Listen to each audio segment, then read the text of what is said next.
The weeping of an heir is laughter in disguise. Hello everyone. Today we are going to continue with chapter number 9, Heredity and Evolution. Humans are sexually reproducing species. So, the traits or characters which are inherited in the offspring come from both the parents. It means that both father and mother contribute equally to the genetic material in the child. Each and every character in a child is influenced by the genetic materials of both the parents. Approximately more than a century ago, Gregor John Mendel worked on garden pea plant Pisum sativum L. He observed two types of pea plants in his Montessori. He observed that pea plants have 7 pairs of contrasting characters or traits. He took pea plants with different characteristics and produced progeny from them and calculated the percentage of inheritance. The work of Mendel was not recognized for 34 years due to limited circulation of proceedings. In 1900, his work was rediscovered independently by Hugo de Vries of Holland, Karl Correns of Germany, and Chermak of Austria. The forgotten work of Mendel was republished in 1901. Various principles given by Mendel are called laws of inheritance. Due to the findings of Mendel in field of genetics, he is known as father of genetics. Let us see the contribution of Mendel and try to learn the laws of inheritance.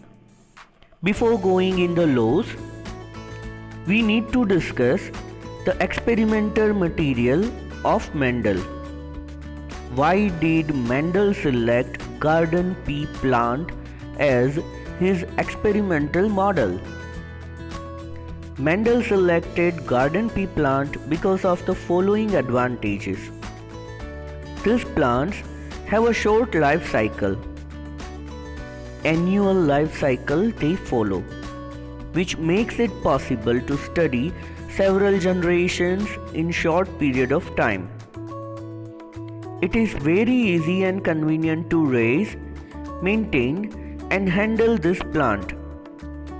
Pea flowers are bisexual, that is, flowers contain both male and female reproductive organs, which mature at the same time and ensure self-pollination. Artificial cross-pollination or hybridization is also possible due to large reproductive organs. Hybridization could be achieved by emasculation, that is, by removal of anthers, before the pollen grains attain maturity and dusting of pistil with pollen grains of desired characteristics. The plants show several distinct and easily detectable contrasting characters. A large number of seeds are produced in generation, which help in drawing authentic conclusions.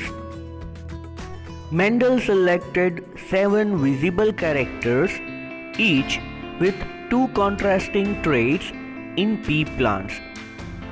These were assigned with alphabets, capital alphabets for dominating characters, while small alphabets for recessive characters. For example, capital T for tallness and small t for dwarfness.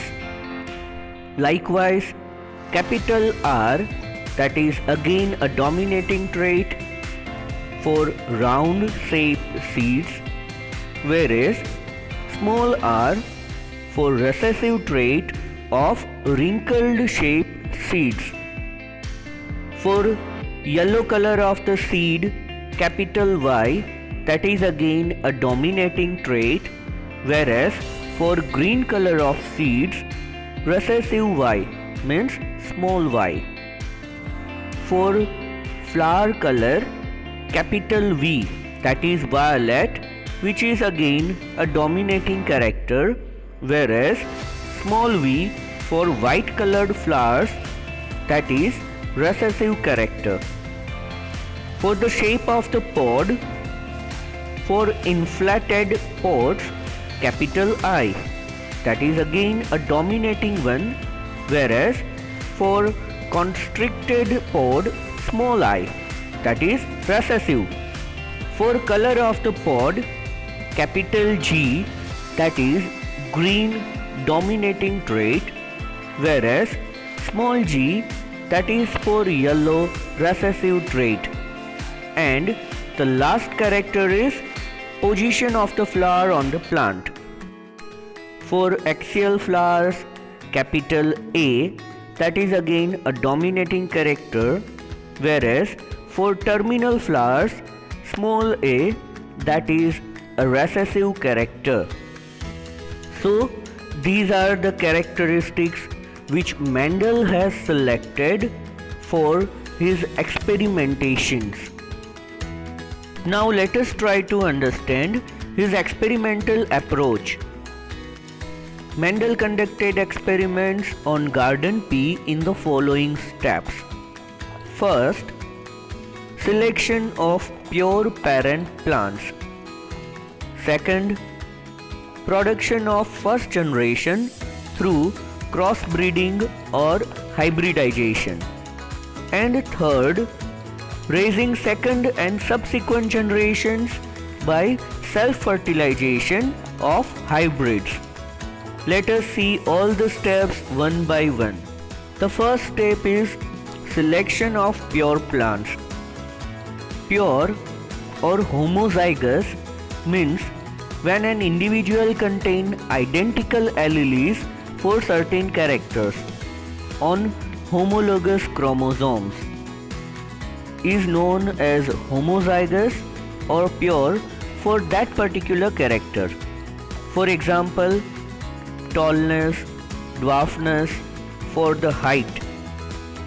Mendel selected pure parent plant for a character, that is, the plant which produce similar traits in every generation.